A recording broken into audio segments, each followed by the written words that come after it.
What's going on, guys? And we are closing in on the end of 2017, so I wanted to do a quick run through of my favourite Heroclix of the year.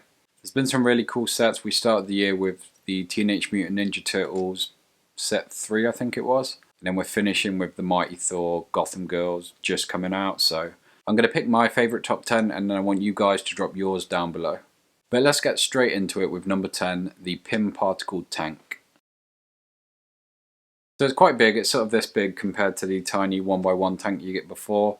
It's a really cool mechanic which have managed to work into the game, and I think for that reason, adding something new, adding a really thematic aspect to the game.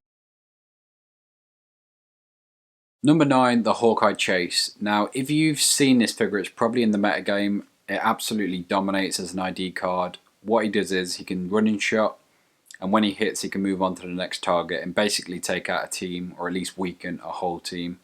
Its effect in the metagame has been ridiculous. I don't like it for that reason. I think for an ID, it's way too strong. It should not be allowed.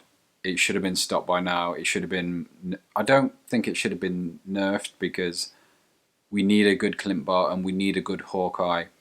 And I think this sculpt, the dial, everything about it is incredible. And it's something we needed, but the ID and this Hawkeye just don't work together. Number 8 is, like I said, another, I wouldn't say figure, another aspect to the game which has introduced something new, the boxing ring. Again, it's had a massive effect on the metagame. I think in terms of how it looks incredible. The thought of putting Heroclix in a boxing ring and fighting is kind of cool. Its abilities are cool. I think terrain is something that hopefully is used more. They did do a Batcave once, so I feel like if they had this idea then, that's something they could have worked into that. Although saying that, I don't know how the Batcave works, so maybe they did. But yeah, I hope they just do more and more of this. Maybe, I don't know, like somebody's lab or stuff like that, where it keeps adding new dynamics to team building, because team building is one of my favourite parts of this game. Number 7 is Rachel Cole Alves. Now, I wish we had got this as a Frank Castle Punisher rather than Rachel. I feel like we haven't had a good Frank Castle in ages. Punisher's one of my favourite characters. We need a good version, and I wish this was it. But the figure itself, you can choose a power for you and a partner next to you, which is awesome. So maybe you could power up a Punisher. Dial is, I don't think it drops below 11 attack. It's got good values, sidestep. She comes back to life, like everything about it, just spot on. Number 6 is Maestro or Maestro. I don't know how you would say it. I've only ever read stories of this character, and what I've read is incredible. I love the what if alternative timeline stories. This is Bruce Banner, where he's a bad guy, he's a villain, he's a brutal tyrant that rules over. He kills off all the superheroes, or most of them. You do see some of them pop up, but Hulk is such a cool character, and seeing this different side of him is really interesting. The click itself is incredible. He can bring weapons that came in with the Mighty Thor set. He can pick 3, and then at the start of the game he can choose one of them. His leadership's incredible. He can take a token from himself. The click itself looks good. He's got Charge, Flurry, Force Blast. Just a really good figure, cool character, awesome click. Number 5 is the Flash God of Death. Possibly my favourite thing in the DC universe is the Speed Force. And the fact that there's a God of Death that sort of kills speedsters to take this Speed Force is just incredible. Like, that's such a cool concept. The figure itself looks amazing. I have no doubt it's going to have a massive impact on the meta. Really cool powers, everything about it is awesome. Gotham Girls for me isn't a set I want to buy, so I'm probably not going to get this figure. Hopefully I can maybe trade for it, but probably not if it does end up being so popular. One of my favourite figures though, and hopefully I can get it at some point. Number 4, Gertrude and Lace. Now, this is one of the only few figures on here where I've not read about them in a comic before. I will look into it and try and read up on them, but other than seeing the character, I had nothing else to go on. But the character is a girl and a velociraptor, so I mean, it was kind of easy to make my mind up on this one. Its abilities, again, are incredible. You can spawn a Pog, and the Pog doesn't take damage. You deal 1 unavoidable to the main click, so there you go.